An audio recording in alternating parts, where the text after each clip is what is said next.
Assalamualaikum warahmatullahi wabarakatuh. Alhamdulillah, innal hamdalillah nahmaduhu wa nasta'inuhu wa nastaghfiruh wa na'udzu billahi min shururi anfusina wa min sayyiati a'malina. Man yahdihillahu fala mudilla lahu wa man yudlil fala hadiya lahu. Ashhadu an la ilaha illallah wahdahu la sharika lahu wa ashhadu anna Muhammadan abduhu wa rasuluh. Allahumma salli wa sallim ala Muhammad wa ala alihi wa sahbihi ajma'in. Ya ayyuhalladzina amanu taqullaha haqqa tuqatih wa la tamutunna illa wa antum muslimun. Ya ayyuhan nasu taqu rabbakumul ladzi khalaqakum min nafsin wahidah wa khalaqa minha zawjaha وبث منهما رجالا كثيرا ونساء واتقوا الله الذي تساءلون به والأرحام إن الله كان عليكم رقيبا. يا أيها الذين آمنوا اتقوا الله وقولوا قولا سديدا يصلح لكم أعمالكم ويغفر لكم ذنوبكم ومن يطع الله ورسوله فقد فاز فوزا عظيما. فإن أصدق الحديث كتاب الله وخير الهدي هدي محمد وشر الأمور محدثاتها وكل محدثة بدعة وكل بدعة ضلالة. أما بعد, muslimin dan muslimat yang dirahmati oleh Allah Subhanahu wa taala sekalian, alhamdulillah pagi ini kita dapat berhimpun bersama-sama untuk kita berbicara sedikit tentang satu peristiwa yang pernah berlaku dalam sejarah hidup Nabi sallallahu alaihi wasallam, yang mana sejarah ini dinamakan sebagai peristiwa Al-Isra wal Mi'raj. Isra dan Mi'raj. Peristiwa Al-Isra disebut oleh Allah Azza wa Jalla di dalam Al-Quran, manakala peristiwa Al-Mi'raj ada isyarat daripada Al-Quran tetapi pendetilannya disebutkan di dalam As-Sunnah. Allah Subhanahu wa ta'ala berfirman dalam suratul Isra seperti mana yang dibacakan oleh imam tadi, Subhanalladzi asra bi'abdihi laylan minal masjidil harami ilal masjidil aqsa alladzi barakna hawlah linuriyahu min ayatina innahu huwas sami'ul basir. Yang bermaksud, Maha suci Tuhan yang memperjalankan hambanya pada waktu malam. Maha suci Tuhan yang memperjalankan hambanya pada waktu malam daripada Masjidil Haram ke Masjidil Aqsa, yang kami berkati kawasan sekelilingnya, supaya kami dapat menunjukkan kepadanya tanda-tanda kebesaran kami. Sesungguhnya Dia, yakni Allah, Maha mendengar lagi Maha melihat. Hadirin mukminin yang dirahmati oleh Allah Subhanahu wa taala sekalian, mungkin ada yang kata, Ustaz, cerita Isra Mi'raj ni selalu berulang lah Ustaz. Selalu dah kami dengar. Terutamanya yang senior-senior lah, yang veteran-veteran kan. Banyak kali dah dengar. Kita kata tak apa. Kerana memang kisah ni disebut dalam Quran. Kisah ni disebut dalam sunnah. Sesiapa yang membaca Quran, yang membaca hadis, pasti akan lalu bertemu dengan kisah ini. Cuma Islam ni ataupun dunia ni bukan hanya kita je yang ada. Ada generasi baru yang baru nak dengar. Dulu masa kita kecil-kecil, masa kita muda-muda, ustaz-ustaz kita dah ulang benda yang sama sampai kita boleh faham. Kan? Sebab sebahagian daripada penceramah kadang-kadang dia kata, saya tak maulah ulang stereotype. Saya tak mau ulang benda yang sama, orang dah boring. Mungkin seorang dua je boring. Yang lain masih nak dengar. Kan? Kadang-kadang cerita Piramli pun kita dah ulang berpuluh-puluh kali tengok. Cerita sama je, tapi kita boleh enjoy tengok. Itu cerita rekaan manusia. Takkanlah cerita yang Allah Azza wa Jalla cerita dalam Quran, cerita yang Nabi SAW cerita tentang diri dia, perjalanan dia dalam hadis, tiba-tiba kita boleh rasa boring pula nak dengar. Dan sebahagian daripada yang pentingnya adalah sebahagian daripada hikmah yang kita nak ambil daripada peristiwa ini. Dan kita percaya dan yakin setiap daripada penceramah yang datang berceramah Isra dan Mi'raj ni pasti ada 2-3 benda hikmah yang dia sebut yang tak disentuh oleh penceramah yang lain. Maka sebab itu setiap tahun berbeza-beza muka penceramah yang bawa cerita Isra dan Mi'raj. Baik. Hadirin mukminin dan mukminat yang dirahmati oleh Allah Subhanahu wa taala sekalian. Allah Azza wa Jalla membuka suratul Isra dengan menyebut subhanallazi asra bi'abdi. Maha suci Tuhan yang memperjalankan hamba-Nya pada waktu malam. Allah mulakan ayat ni dengan bercerita tentang sifat maha suci-Nya. Allah menyebutkan tentang tasbih. Kita biasa bertasbih. Dalam sujud dan dalam rukuk kita bertasbih. Bila kita rukuk kita baca subhana rabbiyal azim. Bila kita sujud kita baca subhana rabbiyal a'la. Lepas salat pun kita tasbih. Subhanallah, subhanallah 33 kali. Tuan-tuan dan puan-puan, apa maksud tasbih? Bila kita kata subhanallah ataupun subhana rabbiyal azim, maha suci Tuhan, maha suci Tuhanku yang maha agung. Subhana rabbiyal a'la, maha suci Tuhanku yang maha tinggi. Apa yang kita faham daripada makna subhanallah ataupun subhana rabbiyal azim ataupun subhana rabbiyal a'la? Makna yang kita faham ialah maha suci Tuhan. Yang kita yakini Tuhan ni memiliki sifat-sifat dan ciri-ciri kesempurnaan. Allah Azza wa Jalla mempunyai sifat yang sempurna. Bila kita kata Allah mempunyai sifat yang sempurna, maka segala kekurangan dan kecacatan itu tidak ada pada Allah. Allah Azza wa Jalla maha melihat. Kita kata sifat melihat Allah itu sifat yang sempurna. Sifat melihat Allah itu tidak ada cacat cela padanya. Dan yang ketiga, kita kena nafikan Allah Azza wa Jalla itu sekali-kali tidak sama dengan makhluk. Itulah makna tasbih. Meyakini bahawasanya Allah mempunyai sifat kesempurnaan. Meyakini bahawasanya Allah tidak mempunyai sifat kurang dan cacat. Dan meyakini Allah Azza wa Jalla itu tidak sama dengan makhluk. Laisa kamithlihi syai'. Tak sama Allah Ta'ala ni dengan makhluk. Allah melihat, makhluk pun melihat, tapi melihatnya Allah tak sama dengan melihatnya makhluk. Melihat makhluk penuh dengan ciri kekurangan. Makhluk kalau terlalu jauh dia tak nampak. Kalau terlalu dekat pun dia tak nampak. Jadi bila Allah Azza wa Jalla memulakan ayat ni dengan menyebut subhanallazi, Allah nak bagi tahu kat kita, perjalanan Isra dan Mi'raj ini merupakan satu perjalanan yang ajaib. Satu perjalanan yang luar biasa. Satu perjalanan yang hanya orang beriman je boleh percaya. Sebab perjalanan ini perjalanan yang jauh.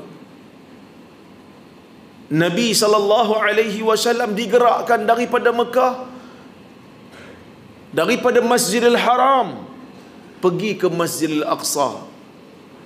Kemudian daripada Masjidil Aqsa Nabi SAW naik ke Sidratul Muntaha untuk bertemu dengan Allah Azza wa Jalla, menerima perintah salat. Maka bila kita bercerita tentang Isra dan Mi'raj, kita kena yakini dan percaya ia merupakan satu keistimewaan untuk Nabi Muhammad sallallahu alaihi wasallam. Ia merupakan satu anugerah Allah. Baca dalam kitab sirah, dia kata tasliyatun lirrasul. Peristiwa ni merupakan satu peristiwa Allah Azza wa Jalla nak memberikan sedikit keistimewaan dan hiburan kepada nabinya. Kerana apa? Kerana telah berlalu beberapa peristiwa dalam hidup Nabi. Sebelum daripada peristiwa Isra dan Mi'raj ni berlaku, ada peristiwa besar yang berlaku dalam hidup Nabi sallallahu alaihi wasallam yang menjadikan Nabi itu duka cita. Tapi bila kita baca ayat ni, sebenarnya di sana ada isyarat. Bila Allah Azza wa Jalla kata, Maha suci Tuhan, ia bercerita tentang keagungan. Maka Allah tidak menamakan nama Muhammad di dalam ayat ni. Sebaliknya diletakkan asra bi abdih, yang memperjalankan hambanya. Kerana yang berkuasa yang memperjalankan Nabi Muhammad sallallahu alaihi wasallam itu bukan kuasa Nabi, tetapi ia adalah kuasa yang kembali kepada Allah Azza wa Jalla. Supaya orang Islam ini kekal menyayangi Nabi Muhammad sallallahu alaihi wasallam sebagai pembawa risalah, pembawa wahyu, tetapi tidak mengangkat Nabi ini lebih daripada martabat kenabian. Oleh kerana itu Nabi SAW menyebutkan, la tutruni kama atratin nasara ibna Maryam. Kamu jangan melampau dalam memujiku seperti mana Nasara melampau dalam memuji Isa anak Maryam. Faqulu Rasulullah wa abduh. Kamu sebutlah aku adalah Rasulullah dan aku adalah hambanya. Oleh kerana itulah Nabi SAW ketika memberikan surat kepada Heraklius, Azimir Rum, orang besar Rom yang beragama Nasrani pada ketika itu, Nabi mengatakan min Muhammadin abdillahi wa rasulih, daripada Muhammad hamba Allah dan Rasulnya. Hamba Allah, kerana kita tak disuruh untuk mengatakan Nabi Muhammad sallallahu alaihi wasallam itu sebagai anak Tuhan seperti mana yang disebutkan oleh Nasara kepada Nabi Isa bin Maryam. Maka Allah memulakan ayat ini dengan sebut Subhanallazi, yang berkuasa itu Allah, yang agung itu Allah. Nabi Muhammad sallallahu alaihi wasallam itu nabi yang kita sayang, tetapi dia adalah hamba. Kerana Islam adalah satu agama yang memerangi syirik. Dan syirik yang berlaku di atas muka dunia ni adalah disebabkan oleh kerana sifat melampau dalam kecintaan kepada orang saleh. Ini berlaku kepada umat Nabi Nuh apabila mereka menyembah berhala yang bernama Wad, Suwa', Yaghus, Ya'uq, Nasr. 5 nama yang disebutkan oleh Ibnu Abbas, seperti mana yang dinukilkan oleh Al-Imam Al-Bukhari. Ada 5 nama.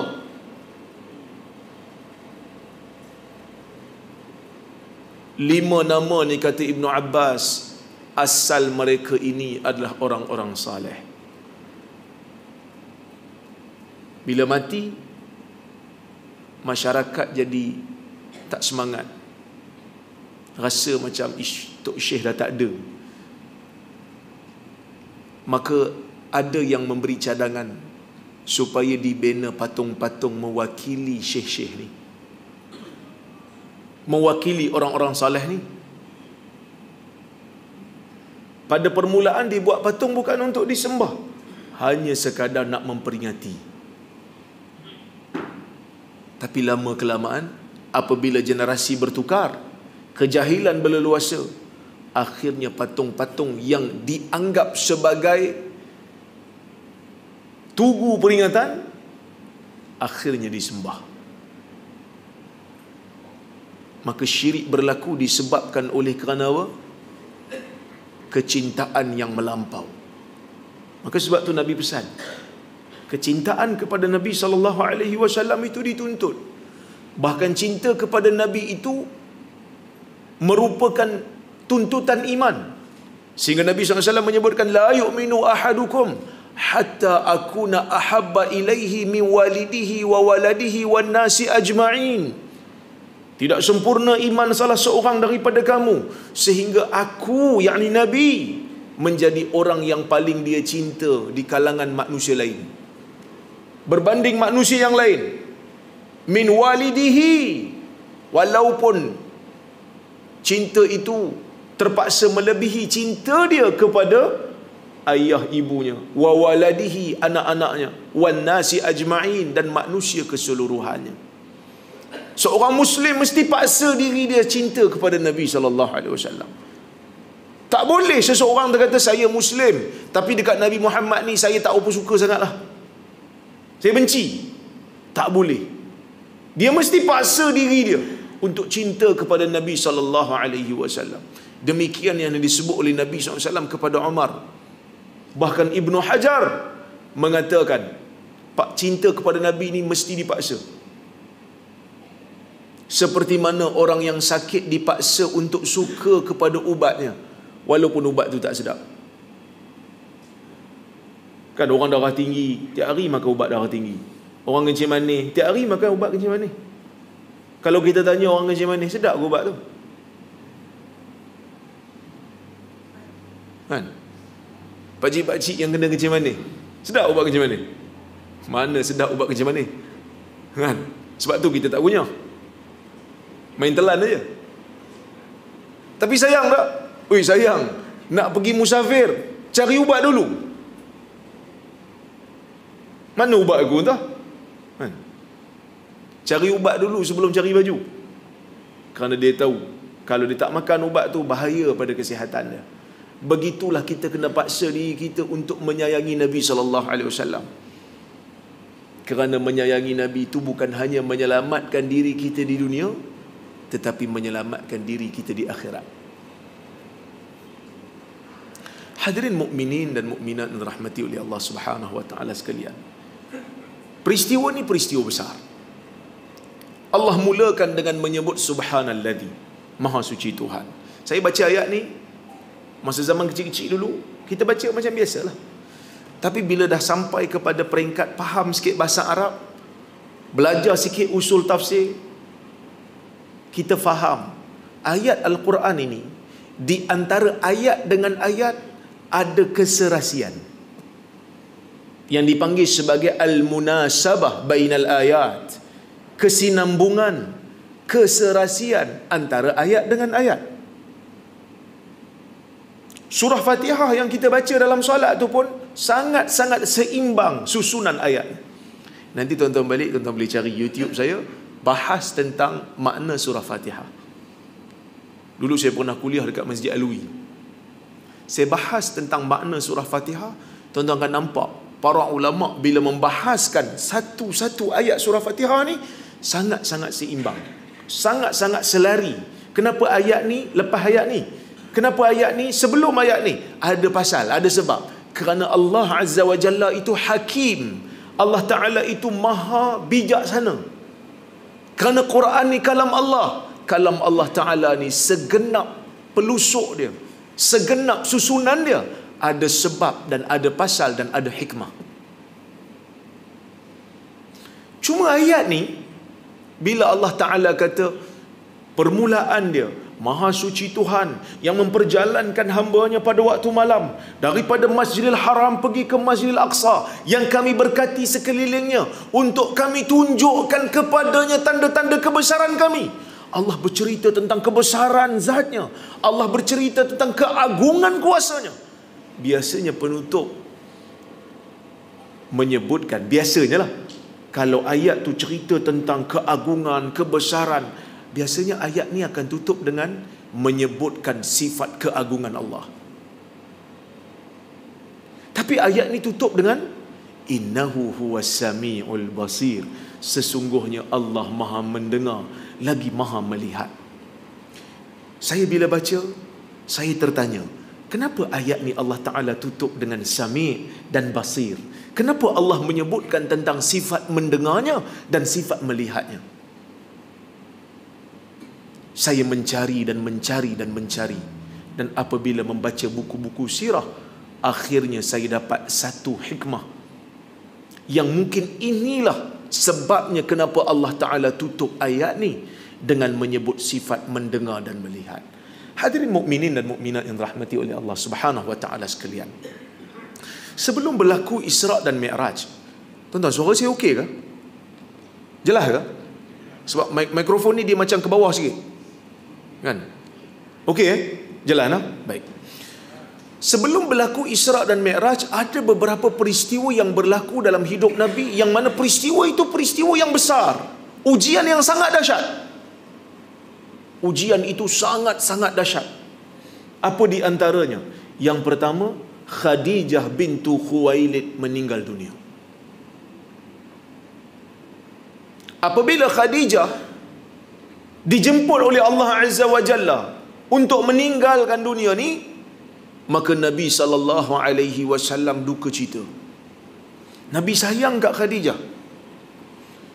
Sayang Nabi dekat Khadijah ni, sehingga lepas Khadijah wafat pun Nabi sentiasa menyebut-nyebut nama Khadijah.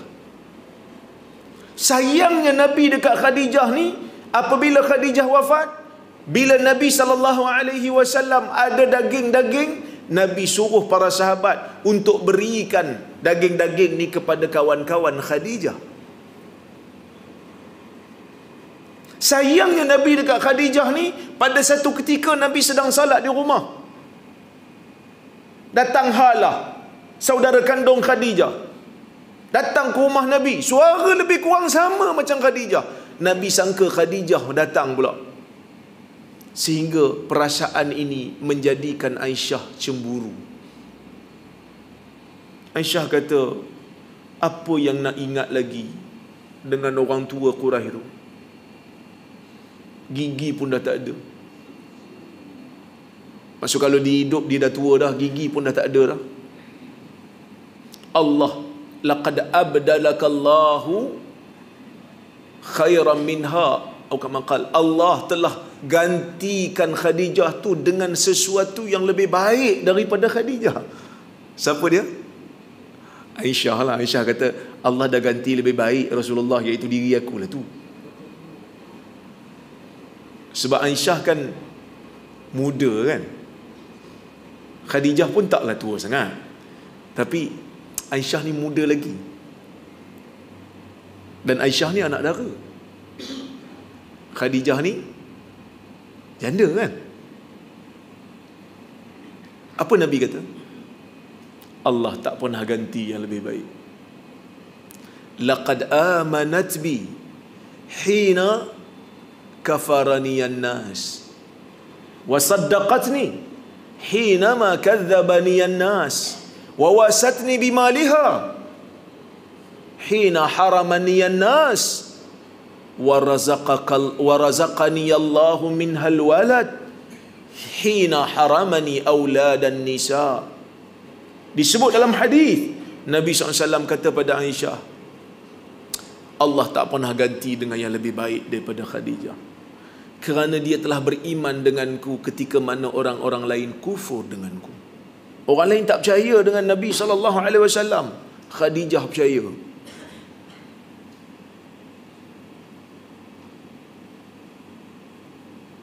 Orang lain kata Nabi berbohong, Khadijah kata Nabi cakap betul. Wa wasatni bimaliha, dan Khadijah telah memberikan aku hartanya untuk jalan dakwah ni. Hina haramaniyan nas, ketika mana manusia lain tahan hartanya tak bagi kat aku. Dan Allah Azza wa Jalla memberikan aku anak dan zuriat daripada dia, ketika mana Allah tidak memberikan aku anak-anak daripada isteri-isteri yang lain. Isteri ni Nabi sayang, Nabi sayang sungguh. Tiba-tiba Allah wafatkan, maka Nabi duka cita. Nabi manusia kan? Nabi manusia, Nabi duka cita. Tu yang dalam peristiwa Badar kan? Dalam peristiwa Badar, Nabi SAW berdoa bersungguh-sungguh. Nabi berdoa merintih, Allahumma in syi'ta lam tu'bad, Allahumma in tahlik hadhihi al-isabah falam tu'bad fid dunya, Atau kama qala, Nabi kata pada Allah, Nabi merintih pada Allah, ya Allah, kalau binasa kumpulan yang ada di Badar ini, engkau tidak akan disembah lagi di atas muka bumi ini. Nabi merintih sehingga jatuh selendang Nabi daripada badan. Abu Bakar datang, Abu Bakar letak balik dekat badan Nabi. Hasbuka ya Rasulullah, cukuplah wahai Rasulullah. Adakah bermakna Nabi tak yakin dengan bantuan Allah? Nabi yakin dengan bantuan Allah. Nabi yakin. Sebab tu peristiwa hijrah yang berlaku, Abu Bakar sedikit gusar, takut. Kan dekat pintu gua kan, ketika mana orang Quraisy duduk kat pintu gua, Abu Bakar kata apa? Ya Rasulullah, law ra'a ahaduhum ila qadamaihi la absarana. Ya Rasulullah, kalau salah seorang daripada mereka yang duduk kat pintu gua ni tengok kaki dia, dia nampak kita kat bawah ni. Nabi kata apa? Ma zannuka bisnain illa Allah salisuhum. Yang mana kamu sangka berdua, Allah sebagai yang ketiga. Jangan takut. Jangan takut. Nabi yakin. Tapi kenapa Nabi berdoa bersungguh-sungguh? Pertama, dalam keadaan yang sukar, dalam keadaan yang susah, ibadat jadi sedap. Ibadat jadi nikmat. Tuan-tuan, jangan tipu diri sendiri. Kita boleh rasa kelazatan ibadah apabila Allah uji kita. Kita tak minta Allah Ta'ala bagi musibah kat kita. Bahkan Nabi SAW pun sebut dalam hadis, jangan minta musibah daripada Allah. La tad'u ala anfusikum. Kamu jangan doa supaya Allah Ta'ala binasakan kamu. Tapi kalau dia datang, masa tu kita rasa ibadah tu, Masya Allah. Kalau boleh tak nak angkat kepala daripada sujud. Seronok berdoa masa tu. Betul? Tapi kalau masa senang-senang, masa tak kena ujian, nak doa pun kita rasa macam asal boleh lah. Kadang-kadang doa pun short form. Wahai Tuhan, aku minta yang macam semalam punya. Sama je, tak minta lebih. Sifat manusia. Maka Nabi nak tunjuk pada para sahabat, doa ni lazat dan sedap ketika mana sedang diuji oleh Allah. Itu pertama. Yang kedua, kerana Nabi ni manusia. Walaupun keyakinan tu ada, tapi perasaan manusia tu tak boleh nak diubah. Kerana Nabi SAW tu adalah manusia. Qul innama ana basyarum mislukum. Katakan wahai Muhammad, aku ni manusia macam kamu. Nabi manusia. Ciri-ciri kemanusiaan tu ada lagi pada Nabi. Walaupun dia Nabi, walaupun terima wahyu. Maka Nabi duka cita. Allah Azza wa Jalla uji lagi Nabi. Uji lagi Nabi. Allah wafatkan, matikan Abu Talib. Siapa Abu Talib? Bapa saudara Nabi SAW yang banyak bagi ruang dakwah pada Nabi, yang banyak melindungi Nabi ketika mana Nabi SAW berdakwah di Makkah. Orang tak berani nak apa-apa kan, sebab Abu Talib ni orang besar, sebab Abu Talib ni VIP. Maka dia orang tengok, Muhammad ni orang Abu Talib, orang politik Mekah. Tak beranilah nak apa-apa kan. Abu Talib mati, Nabi SAW tambah duka cita. Kenapa Nabi duka cita? Kerana dua perkara.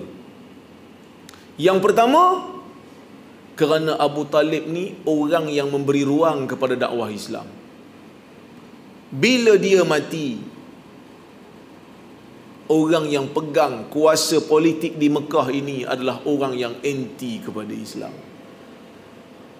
Abu Talib banyak bagi ruang.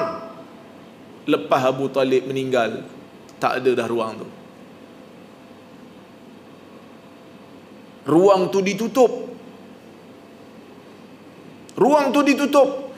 Maka orang Islam masuk ke fasa yang baru, iaitu fasa al-idha, fasa penyiksaan. Khabbab diseksa, Khabbab bin Al-Arat diseksa, Bilal diseksa, Sumayyah dan Yasir diseksa hingga mati.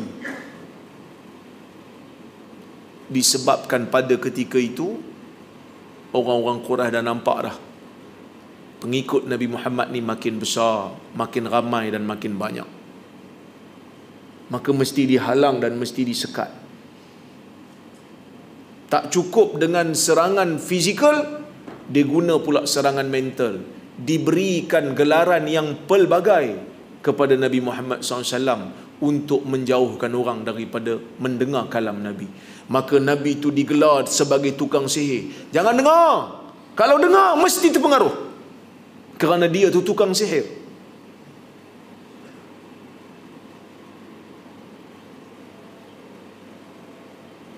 Jangan dengar, dia tu gila. Ini pun berat juga. Satu kampung panggil kita gila. Kita nak nafi pun susah. Kalau kita kata saya tak gila, memanglah mana ada orang gila mengaku dia gila. Susah tu. Kan? Macam gelaran Wahabi lah. Satu negeri, satu negara panggil kita Wahabi. Susah tu. Kita nak kata saya bukan. Memanglah Wahabi, mana mengaku Wahabi. Tu yang kita bawa masuk mahkamah tu. Bila bawa masuk mahkamah, dia pula tak mengaku kita Wahabi. Tuan-tuan tahu tak ada kes mahkamah kan? Mufti Perlis pun dah tak jadi Wahabi dah bila masuk dalam mahkamah. Sebab nak membuktikan kewahabian tu susah. Definisi tak lengkap. Nabi SAW digelar gila, dipanggil gila, majnun, tukang sihir, pemecah belah, pengeliru, keliru dia kata. Yang sebut ni siapa? Bukan orang yang jauh, Abu Lahab. Orang yang dekat dengan dia, Abu Lahab. Bila Nabi dakwah pada satu orang, Abu Lahab kat belakang. Dia akan datang, dia neutralkan. Kau jangan percaya cakap dia. Dia ni anak saudaraku. Aku pak saudara dia. Orang nak percaya orang tua ke orang muda? Kalau ikut psikologi, yang ni orang muda bawa benda baru, yang ni orang tua kata dia ni tak boleh pakai, tak guna. Anak saudara aku ni, aku kenal dia lagi. Nak pakai yang mana? Psikologi. Manusia akan sukar menerima pembaharuan. Tambah-tambah pembaharuan tu datang daripada orang yang umurnya lebih muda.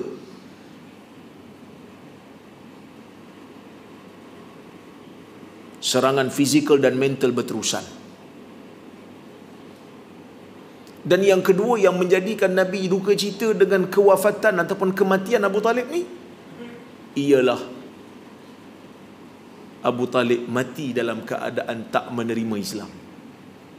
Dalam hadis Bukhari, Nabi SAW datang ziarah Abu Talib ketika mana Abu Talib sedang berada dalam keadaan sakit nak meninggal. Nabi still ajak Abu Talib untuk terima Islam. Apa kata Nabi? Ya am, qul la ilaha illallah kalimatan uhajju biha laka indallah. Wahai ayah saudaraku, kau sebutlah la ilaha illallah. Kalimah ni aku boleh guna untuk berhujah menyelamatkan kau di hari akhirat nanti. Di sisi Abu Talib ada Abu Jahal. Abu Jahal tanya, atarghabu an millati Abdul Muttalib? Abu Talib, takkan kau benci dah dengan agama Abdul Muttalib? Takkan kau dah benci dengan agama kita yang asal? Kamu nak terima Islam ke? Maka Abu Talib pun akhirnya meninggal dunia dalam keadaan tidak beriman kepada Nabi Muhammad sallallahu alaihi wasallam. Nabi SAW kata apa? La astaghfiranna lahu ma lam unha anhu.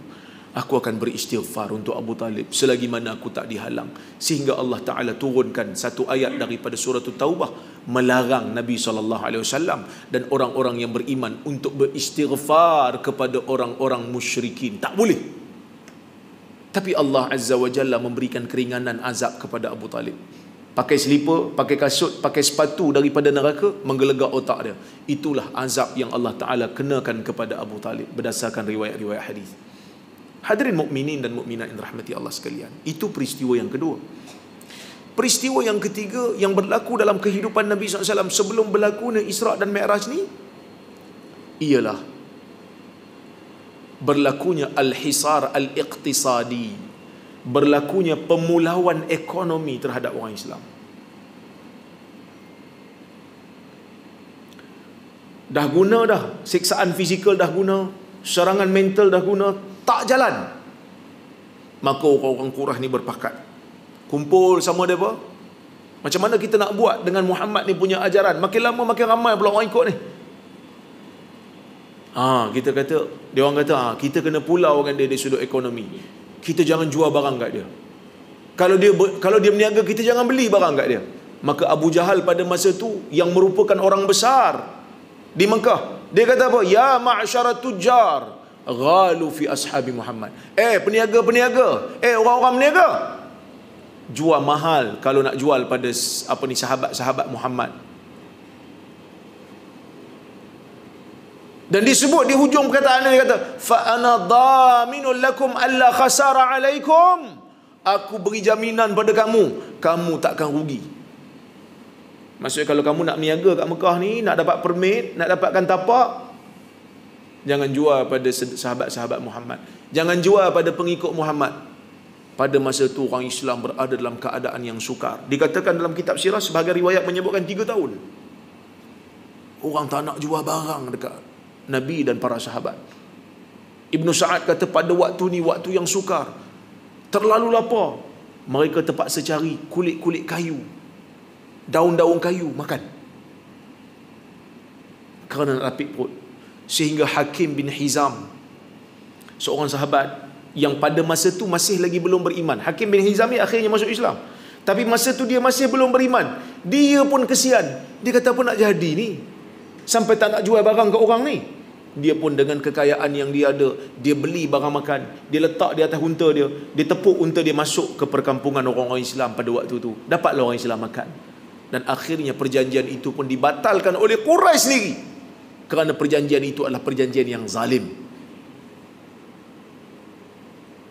Mut'im bin Adi antara orang yang berusaha, dia tak beriman, tapi dialah antara orang yang berusaha untuk batalkan perjanjian. Dan yang keempat, peristiwa yang besar yang berlaku dalam hidup Nabi SAW sebelum berlakunya Isra' dan Mi'raj ialah peristiwa Taif. Tuan-tuan pernah dengar kot cerita Taif ni? Biasa orang cerita. Aisyah radhiyallahu anha bertanya kepada Rasulullah sallallahu alaihi wasallam dalam hadis riwayat Bukhari, "Ya Rasulullah, hal laqita yawman ashadda min yaumi Uhud?" Ya Rasulullah, pernah tak berlalu pada kamu satu hari yang lebih dahsyat daripada hari Uhud? Hari Uhud hari yang besar. Hari Uhud peristiwanya menyedihkan. 70 orang sahabat syahid. Nabi SAW luka. 2 biji besi masuk dalam pipi Nabi. Luka Nabi. Tewas orang Islam dalam peperangan Uhud. Aisyah tanya, selain daripada hari Uhud, ada tak hari lain yang paling dahsyat engkau terima penderitaannya berbanding hari Uhud tu? Apa kata Nabi? Laqad laqitu min qaumiki ma laqit wa kana ashaddu ma laqitu yaumal aqabah. Ya Aisyah, sesungguhnya pengalaman aku bertempur dengan kaummu, bertembung dengan kaummu, dan tidak ada hari yang lebih dahsyat yang aku tanggung melainkan hari Aqabah. Para ulama hadis berbeza pendapat. Ada yang kata Aqabah tu dekat Mina tu, perjanjian Aqabah. Ada yang kata Aqabah ni di Mina, di Taif, Aqabatu Taif, kawasan di Taif. Dan inilah, bagi saya inilah yang tepat, kerana di hujung hadis tu Nabi kata apa? Hina aradtu nafsi ala ibni abdi Yalail bin abdi Kulal, ketika mana aku menawarkan diriku kepada seorang pembesar Taif yang namanya Ibn Abdi Yalail bin Abdi Kulal, falam yujibni ila ma arad, tapi dia tak terima aku punya tawaran. Sebab Nabi SAW ni dah berdakwah dekat Mekah ni lebih 10 tahun. Lebih dah 10 tahun. Tapi orang-orang besar tak masuk Islam. Nabi tak nampak jalan ni. Orang tak mau terima ni. Maka pada ketika itu, dengan penilaian Nabi, Nabi merasakan Taif adalah bumi yang paling strategik untuk dia berdakwah selepas tidak berjaya di Mekah.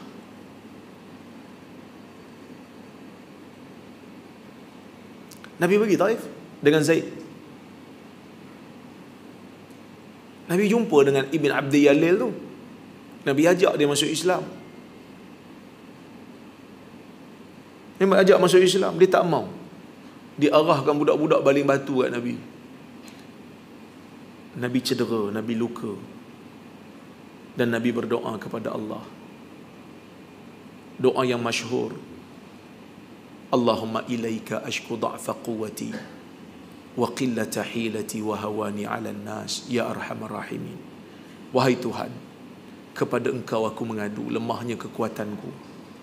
Wahai Tuhan, kepada Engkau aku mengadu kurangnya strategi aku dalam berdakwah ini. Wahai Tuhan, kepada Engkau aku mengadu hinanya aku pada pandangan manusia. Ila man takiluni. Wahai Tuhan, Kau nak serahkan aku pada siapa? Ila ba'idin yatajahamuni au ila aduin malaktahu amri. Kau nak serahkan aku pada orang jauh, orang asing yang tak begitu mesra dengan aku, ataupun kau nak serahkan diriku pada musuh yang kau jadikan aku berada di bawah kekuasaan dia. Kau nak serahkan aku pada siapa?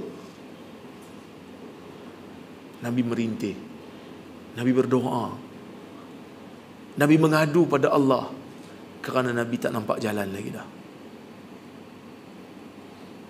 Nabi beredar daripada Taif, sehingga Nabi kata pada Aisyah, fantalaqtu wa ana mahmumun ala wajhi. Aku pun beredar daripada Taif dalam keadaan aku serabut, duka cita yang teramat. Falam astafiq illa biqarni sa'alib. Aku tak sedar ke mana langkahku membawa diriku, sehinggalah aku sampai di satu tempat namanya Qarnu Sa'alib, berdekatan dengan Taif lah. Nabi tak sedar Nabi melangkah ke mana, sampai Qarnu Sa'alib baru Nabi sedar. Farafa'tu ra'si, aku angkat kepala, fa idza ana bi sahabatin qad adallatni. Aku angkat pandanganku, aku tengok ada awan memayungi aku. Fanadhartu fiha fa idza huwa Jibril. Aku tengok dalam awan tu, ada Jibril dalam tu. Jibril panggil Nabi. Jibril kata, ya Muhammad, Muhammad, inna rabbaka qad sami'a qawla qaumika laka wa ma raddu alaik. Muhammad, Jibril bagi salam, assalamu alayka ya Rasulullah. Sesungguhnya Allah Maha mendengar, Allah dengar setiap perkataan yang dikeluarkan oleh kaum kau terhadap engkau, dan Allah tahu, Allah lihat apa tindakan mereka terhadap engkau dalam menolak dakwah engkau. Ni Allah Ta'ala hantar malaikat jaga bukit, engkau berilah arahan apa pun kat dia. Malaikat jaga bukit pun bagi salam kat Nabi. Lepas tu dia kata pada Nabi, ya Rasulullah, Allah hantar aku untuk taat kepada engkau. Kau nak apa? Kau nak aku hempapkan bukit Akshabain dekat atas orang Taif ni? Bukit Akshabain ni dua bukit yang keliling kota Mekah. Nak aku angkat bukit tu hempap pada orang Taif sekarang? Nabi sedang luka, baru lepas dibaling batu, batu padang pasir tajam, sakit. Dalam keadaan sakit, tiba-tiba malaikat tawarkan satu tawaran yang sedap pada nafsu. Kalau kita diberi tawaran tu, kita pun kata, malaikat, janganlah 2 je, tambah 10 lagi bukit. Padan muka dia. Tapi Nabi SAW kata apa? Bal arju ay yakhruja min aslabihim man ya'budullah wa la yushriku bihi syai'a. Jangan. Aku mengharapkan akan keluar daripada generasi mereka ini satu generasi seorang yang menyembah Allah dan tidak melakukan syirik pada Allah. Maka tak jadilah binasa orang Taif. Akhirnya lepas pembukaan kota Mekah, Nabi pergi ke Taif, orang-orang Taif ada yang terima Islam. Abu Bakrah di antara orang Taif. Akhirnya Taif hari ini menjadi bumi orang Islam. Siapa pergi umrah, kadang-kadang ada mutawif bawa pergi ke Taif. Tengok Taif hari ni, memang ada orang Islam. Ramai orang Islam dah terima Islam dah Taif tu. Tapi kembali kepada persoalan tadi. Persoalan dia, Allah Ta'ala tutup ayat ni dengan innahu huwas sami'ul basir. Sesungguhnya dia maha mendengar dan maha melihat. Ia seolah-olah sebagai satu isyarat kepada Nabi Muhammad SAW dan kepada kita semua. Peristiwa Isra dan Mi'raj ini adalah satu peristiwa setelah Allah melihat dan mendengar rintihan nabinya. Apabila diuji dengan ujian yang sangat berat, Allah Ta'ala terus jemput Nabi SAW ke langit. Allah jemput Nabi ke langit, ke Sidratul Muntaha, memberikan isyarat kepada Nabi, ya Muhammad, kalau semua manusia di dalam dunia ini menolak engkau, kalau semua pintu-pintu di dunia ini tertutup untuk engkau, kalau tidak ada sesiapa pun yang mendengar rintihan engkau, ketahuilah pintu langit sentiasa terbuka untuk menerima kehadiran engkau. Pintu langit sentiasa terbuka untuk mendengar rintihan engkau. Pintu langit sentiasa terbuka untuk mendengar segala rayuan kau kepada Allah Azza wa Jalla. Maka itulah mungkin di antara hikmah Allah Ta'ala tutup ayat ni, innahu huwas sami'ul basir. Sesungguhnya dia maha mendengar dan dia maha melihat. Allah mendengar rintihan nabinya, Allah melihat segala apa yang dilakukan oleh kaum yang menolak dakwah Nabi sallallahu alaihi wasallam. Hadirin mukminin dan mukminat yang dirahmati oleh Allah Subhanahu wa taala sekalian, peristiwa Isra, perjalanan Nabi daripada Mekah ke Baitul Maqdis. Peristiwa Mi'raj, daripada Baitul Maqdis naik ke Sidratul Muntaha. Bila sampai ke Sidratul Muntaha, Nabi, sebelum sampai itu pun Nabi dah bertemu dengan nabi-nabi yang lain. Nabi bertemu dengan Nabi Adam, Nabi bertemu dengan Nabi Isa, Nabi bertemu dengan Nabi Yahya, Nabi bertemu dengan Nabi Idris, Nabi bertemu dengan Nabi Yusuf, Nabi bertemu dengan Nabi Musa, dan Nabi bertemu dengan Nabi Ibrahim, sebagai isyarat daripada Allah Azza wa Jalla bahawasanya, Muhammad, walaupun keadaan engkau keadaan yang tertekan, tetapi engkau bukan bersendirian, kerana nabi-nabi terdahulu juga melalui benda yang sama. Engkau tak pernah melaluinya dalam keadaan nabi-nabi terdahulu tak melaluinya. Tak, semua nabi. Walaqad ja'aka min naba'il mursalin, kata Allah ketika memujuk Nabi. Nabi-nabi terdahulu pun kena benda yang sama. Telah datang kepada kamu, wahai Muhammad, cerita nabi-nabi yang terdahulu. Nabi Ibrahim pun struggle, Nabi Isa juga struggle, Nabi Musa juga sukar dalam dakwahnya. Semua nabi mengalami peristiwa yang sama. Engkau hanya meneruskan tradisi yang pernah dilalui oleh nabi-nabi ini.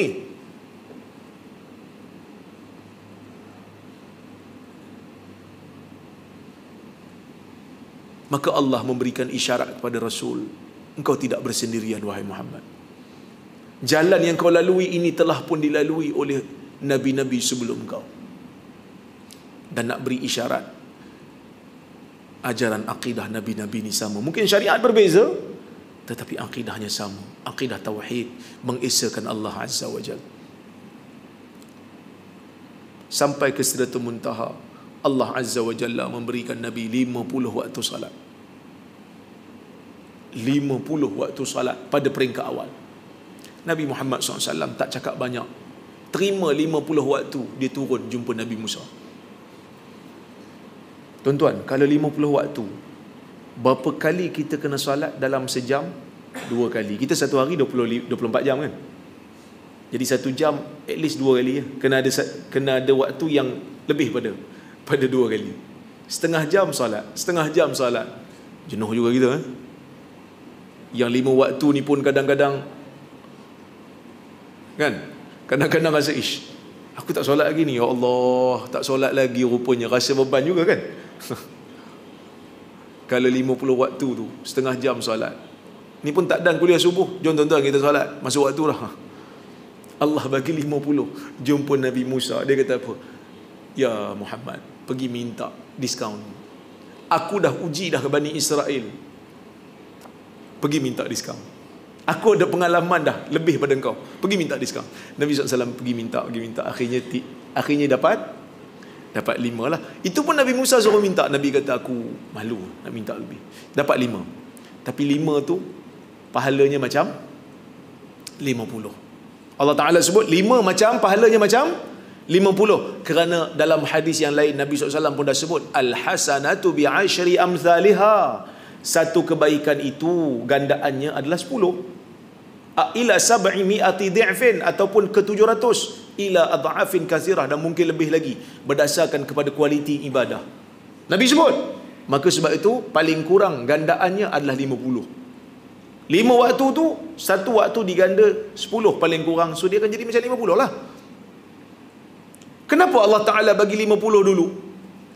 Takkah Allah Ta'ala tu memang tahu dah sejak awal dia nak bagi kat kita 5? Tahu dah. Allah Ta'ala memang nak bagi kat 5 pun. Tapi kenapa dia bagi 50? Pada peringkat awal.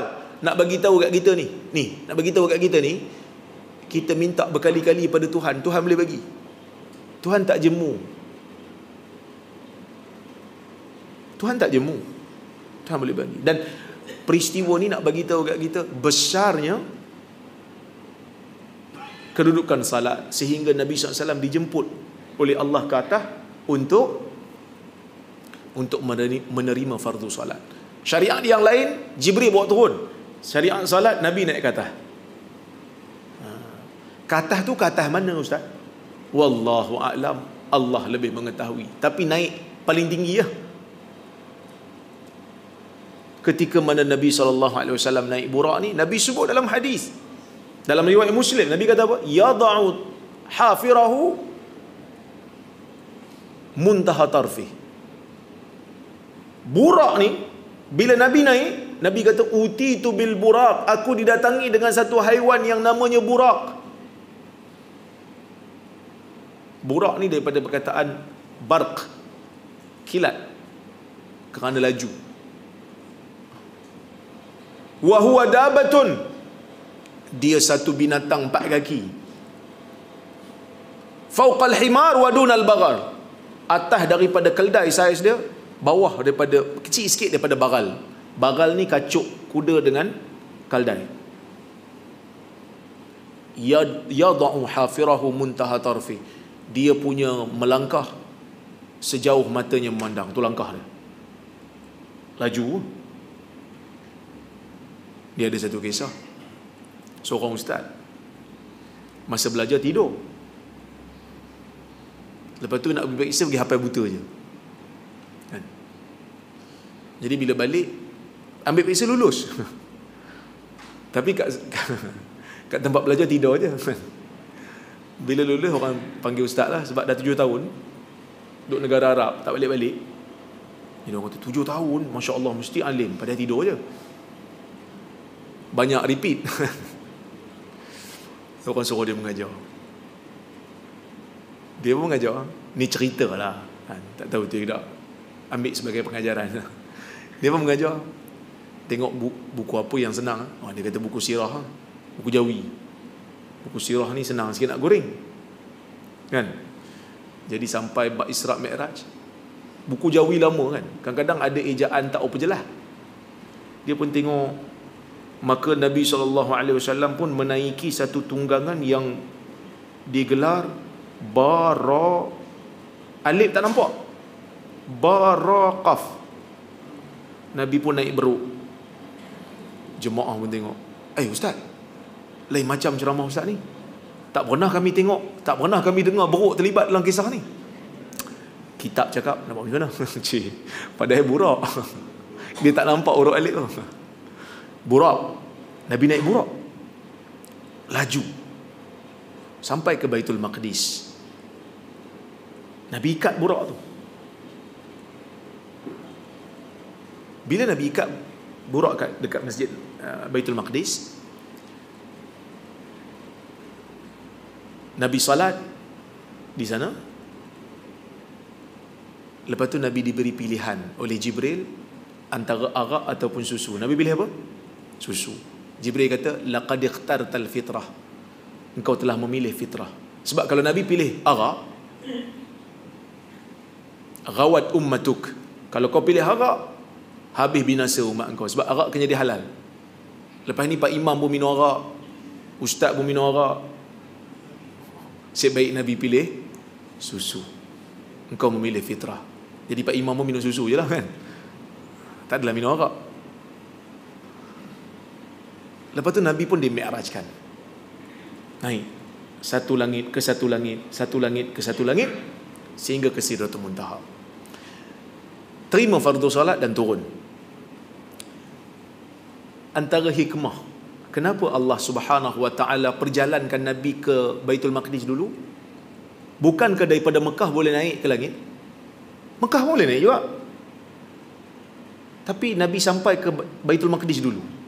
Hikmahnya adalah kerana Allah Azza wa Jalla nak beritahu kepada kita, Allah Ta'ala itu Maha Hakim.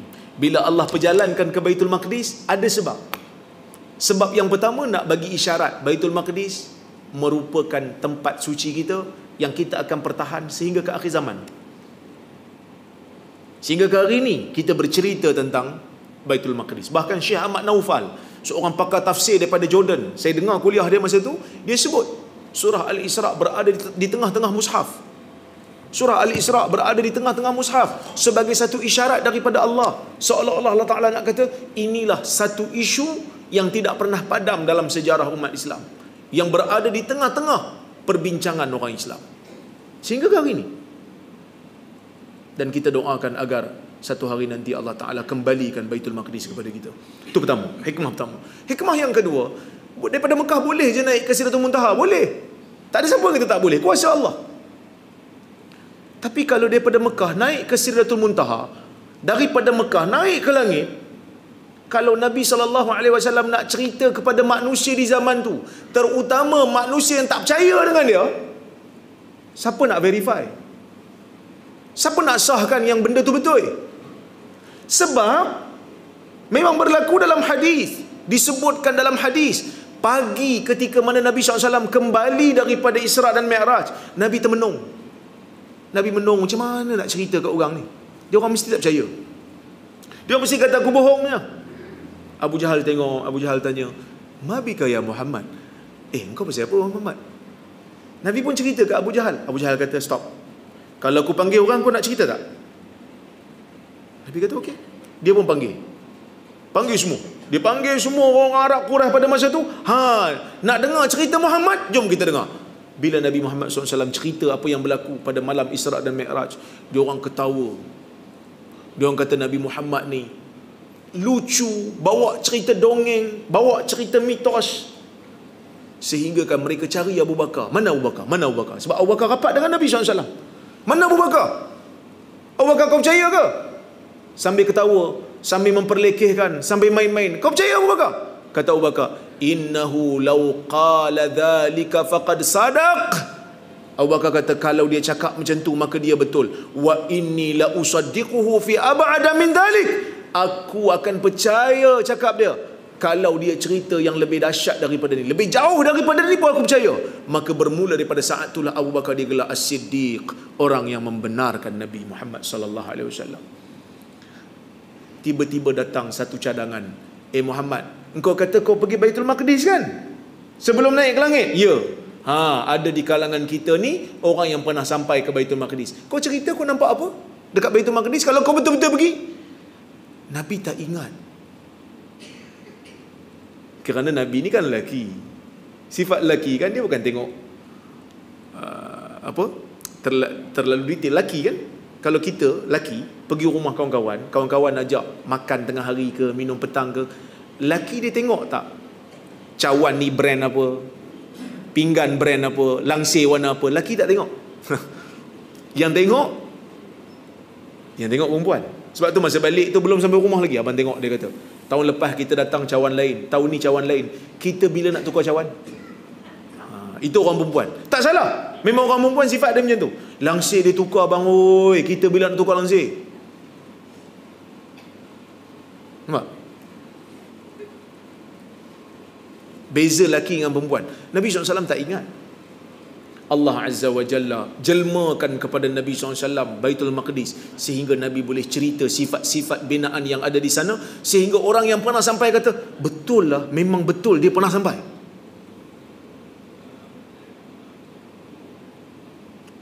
Maka di antara hikmah Allah Ta'ala bawa Nabi ke Baitul Maqdis adalah untuk membuktikan peristiwa ni memang betul-betul berlaku.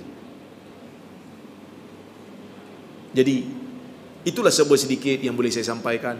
Moga-moga ada manfaat untuk kita. Saya pun tengok jam dah pukul 7.55 insya-Allah. Jadi saya berhenti dulu di sini. Ada soalan tuan-tuan? Tak ada. Isra' Mi'raj nak tanya apa kan? Dengar je lah. Jadi saya berhenti di sini insya-Allah. Jika ada salah dan silap saya mohon maaf. Terima kasih banyak. Terima kasih pihak masjid atas jemputan ini. Kita jumpa di lain masa. Aqulu qawli hadza wa astaghfirullahal azim li wa lakum. Wassalamu alaikum warahmatullahi wabarakatuh.